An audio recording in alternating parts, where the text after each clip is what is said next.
नगरसेवक कुणाल भोईर यांच्या मार्गदर्शनाखाली महाराष्ट्र जीवन प्राधिकरणाच्या कार्यालयावर धडक मोर्चा काढण्यात आला होता। यावेळी महाराष्ट्र जीवन प्राधिकरणाची प्रतिकात्मक अंघोळ घालून निषेध व्यक्त करण्यात आला।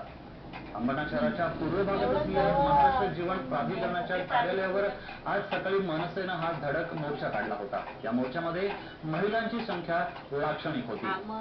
दरम्यान परिसरात गेल्या अनेक दिवसांपासून पाणी येत नसल्यानं संतप्त महिलांनी आज महाराष्ट्र जीवन प्राधिकरणाच्या कार्यालयावर मोर्चा काढून आपला निषेध व्यक्त केला। काही महिलांच्या प्रतिक्रिया आपण ऐकून घेऊयात।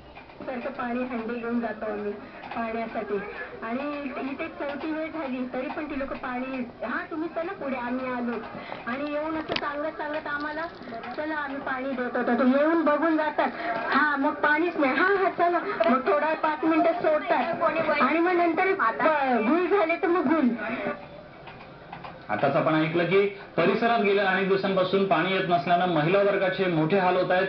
पाणी नसल्यानं करायचं काय असा प्रश्न या महिला वर्गासमोर उभा राहिला आणि याच विरोधात आज महाराष्ट्र नवनिर्माण सेनेचे माजी गटनेते आणि नगरसेवक कुणाल भोईर यांनी जीवन प्राधिकरणाच्या कार्यालयावर मोर्चा काढून आपला निषेध व्यक्त केला। आपल्या मागण्यांचं निवेदन त्यांनी सादर केलं। यावेळी नगरसेविका ज्योत्स्ना भोईर आणि त्याच्या परिसरातील महिला वर्गानं मोठ्या संख्येनं उपस्थिती लावली होती। मात्र शिवाजीनगर पोलिसांनी जीवन प्राधिकरणाच्या गेटवरच या मोर्चेकऱ्यांना अडवून धरलं होतं आणि त्यांचं शिष्टमंडळानं फक्त प्राधिकरण अधिकाऱ्यांची भेट घेण्यासाठी आतमध्ये पाठवलं होतं। संपूर्ण मोर्चा पोलिसांनी प्राधिकरणाच्या गेटवरच अडवून धरला होता। दरम्यान कुणाल भोईर यांची प्रतिक्रिया आपण ऐकतोय।